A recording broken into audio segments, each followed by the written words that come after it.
if you're wondering what's for dinner tonight, I might have the answer for you. Tex Mex Beef Skillet. I'm Dana Tarter with Texas AgriLife Extension Service. What you'll need for this dish is 1 pound of ground beef with 1 chopped onion. You'll also need 2 small cans of green chilies, 2 tablespoons of tomato paste, 1 teaspoon of ground cumin, 2 tablespoons of chili powder, a half a teaspoon of salt, which is optional. In addition, you'll need 3 cups of cooked brown rice, 1 14.5-ounce can of diced tomatoes, 1 can of pinto beans drained. Now, what you'll do is get started with browning your ground beef. I've already gotten this going with my onion. You'll want to make sure that your beef is cooked through. Purchase the leanest cut of ground beef that you can. You want to be sure and drain off any fat after you cook it, then return it to the pan and we can start adding the rest of our ingredients. First of all, I'm going to add the tomato paste. Again, this was 2 tablespoons of tomato paste. I'm going to go ahead and add the chili powder, which was 2 tablespoons, and I included a half a teaspoon of salt. That's optional. If you're concerned about sodium, you may want to look at purchasing some of the low sodium ingredients.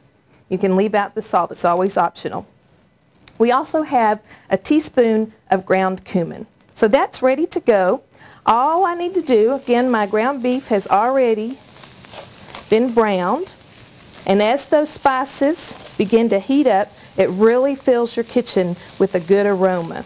And you know, we always, if it smells good, if it looks good, we're more than likely going to enjoy it. Okay, the next thing I'm going to add is my tomatoes, and they are undrained, so we need that extra liquid in there to help as we stir this all together.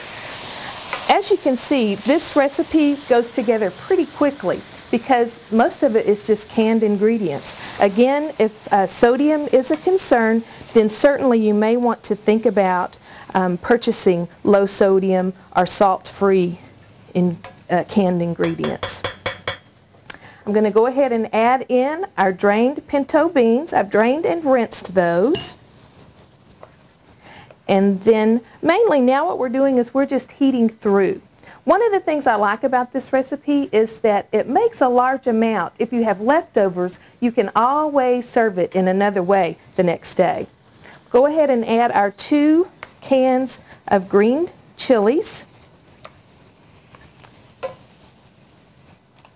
And then our cooked brown rice. I'm using brown rice because it has a little bit higher fiber content as well as some good nutrients for us. Again, that's 3 cups of brown rice that we've already cooked. And now it's a matter of just stirring those ingredients together. It smells really good. Again, this is a recipe that you can serve once and then it can be repurposed into other meals. I use this a lot of times as a filling for burritos, or I serve it as part of a taco salad. So it makes a great cook once and eat twice type of dish. Now all we have to do is just allow it to heat through. Again, food safety, you want to be sure that you cook that ground beef until it's done, no longer pink, and then to reduce the fat, you want to drain off any fat that's on it. Sometimes I spread it out on a paper plate and then just pat it with a paper towel to get rid of a little bit of that extra fat that's there. Okay, now this is basically all there is to it. I mean, it's in a flash. The ground beef, browning that, cooking the rice ahead of time, takes a little bit of time, but probably within about 30 minutes you can have this meal ready and on the table.